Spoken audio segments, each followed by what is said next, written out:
ওম শান্তি। আজকের প্রাতঃমুরলি বাপদাদা বলছেন, মিষ্টি বাচ্চারা, তোমাদের ভগবান পরাণ, তোমাদের কাছে আছে জ্ঞান রত্ন। তোমাদের এই রত্নেরই কাজ কারবার করতে হবে। তোমরা এখানে জ্ঞানের শিক্ষা প্রাপ্ত করো, ভক্তির নয়।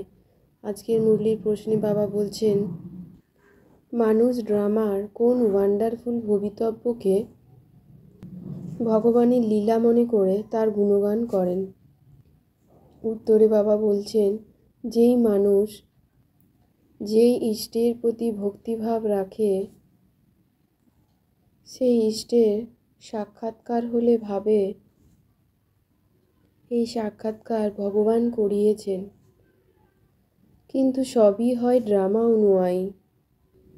একদিকে ভগবানের গুণগান করে, আরেকদিকে সর্বব্যাপী বলে গ্লানি করে দেয়। ওম শান্তি। ভগবানু বাচো। বাবা বলছেন, আমরা বাচ্চারা জানি যে মানুষ বা দেবতাকে ভগবান বলা যায় না। শিব বাবা, তিনি জ্যোতির্বিন্দু স্বরূপ, ওনার নিজের কোনো শরীর নেই। তিনি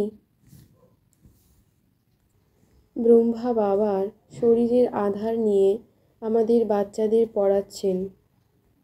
শিব বাবা হলেন বিন্দুর স্বরূপ এবং আমরা তার সন্তানেরা শিব পিতা জ্যোতির্বিন্দুকে স্মরণ করে চলেছি ও দিব্য আত্মায় পরিণত হতে চলেছি। শিব পিতাকে স্মরণের দ্বারা আমি আত্মার মধ্যে থাকা সমস্ত কাম বিকার মায়া থেকে নিজেকে মুক্ত করছি। আমরা বাবার সন্তানেরা, আমাদের হলো ভক্তি থেকে মুক্ত জ্ঞানরত্নের ব্যবসা। আমরা বাচ্চারা সৃষ্টি চক্রের 84 জন্মে শ্রেষ্ঠ জ্ঞান প্রাপ্ত করে চলেছি। আমরা বাচ্চারা নাটকের পার্ট প্লে করতে এসেছি। পুনরায় পরম ধামে ফিরে যাব, যেখানে আমাদের আত্মাদের স্থান পরম ধাম সুখধামে। এই সম্পূর্ণ দুনিয়াটি হলো অসীম জগতের আইল্যান্ড। ঠিক যেমন শ্রীলঙ্কা ভূখণ্ড আছে জলের মাঝে। এখন আমরা বাচ্চারা বুঝেছি রাবণের রাজত্ব সম্পূর্ণ অসীম জগতের লঙ্কার উপর রয়েছে। এই সম্পূর্ণ সৃষ্টি ঠিক সমুদ্রের মাঝেই অবস্থিত। এ হলো একটি দ্বীপ, এর ওপরেই যেন রাবণের রাজত্ব। সব সীতারা এই রাবণের জেলেই রয়েছে। এই অসীম জগতের সম্পূর্ণ ড্রামা আমাদের বাচ্চাদের বুদ্ধিতে রয়েছে। মূল পতন, সূক্ষ্ম পতন অন্য কারো বুদ্ধিতে হতে পারে না। আমরা জানি যে আমরা হলাম মূল পতনবাসী আত্মা। দেবতারা হলেন সূক্ষ্ম পতনবাসী, তাদের ফরিস্তাও বলা হয়।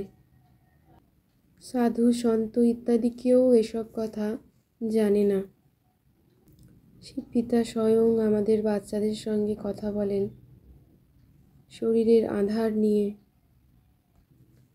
নিরাকার পিতা আমাদের, ওনার নাম হলো শিব বাবা, আর আমাদের নাম হলো আত্মা। তবে দেহের নাম পরিবর্তন হয়। আমরা আত্মারা সেকেন্ডেই জীবন মুক্তি হয়ে মানুষ নর থেকে নারায়ণ হতে পারছি। বাবা আমাদের হেভেনলি গড ফাদার, তাই আমরা তার সন্তান, স্বর্গের মালিক হলাম। আমরা বাচ্চারা রাজযোগের দ্বারা নর থেকে নারায়ণেই পরিণত হচ্ছি। যেসব আত্মারা যে যে রূপেই পুজো করে তার সেই রূপেরই সাক্ষাৎকার হয়ে যায়, গণেশ, কৃষ্ণ ইত্যাদি।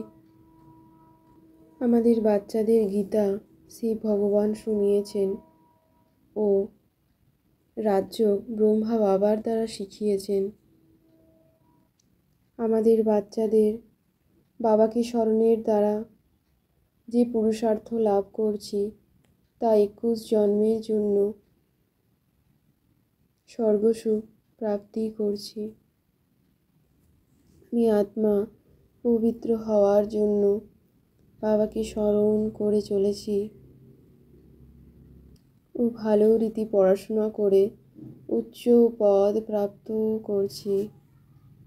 আমি আত্মা বাবার গুপ্ত নেশায় থেকে সার্ভিস করে চলেছি। আমি আত্মা কোনো রকম বিকর্ম না করে, মিথ্যা কথা না বলে, নিজের ক্ষতি না করে বাবাকে স্মরণের দ্বারা কেবলই উচ্চ পদ প্রাপ্ত করে চলেছি ও পুরুষার্থ করে চলেছি।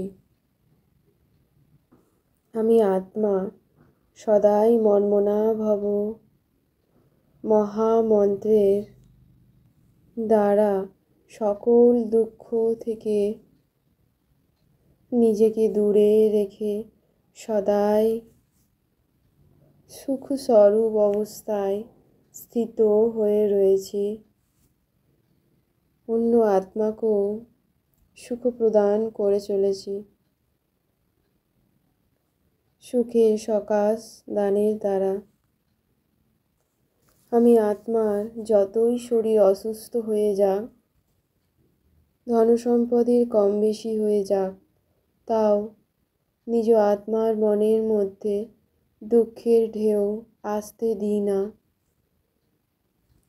ঠিক যেমন সাগরের ঢেউ আসে আর চলে যায়, আর যারা সেই ঢেউয়ের তালে সাঁতার কাটতে শিখে যায় তারা অনেক সুখ অনুভব করে। ঠিক তেমনি আমি আত্মা আমার সকল দুঃখের ঢেউকে সাঁতারের দ্বারা পার করে কেবলই বাবাকে স্মরণের দ্বারা সুখের দোলায় দুলছি।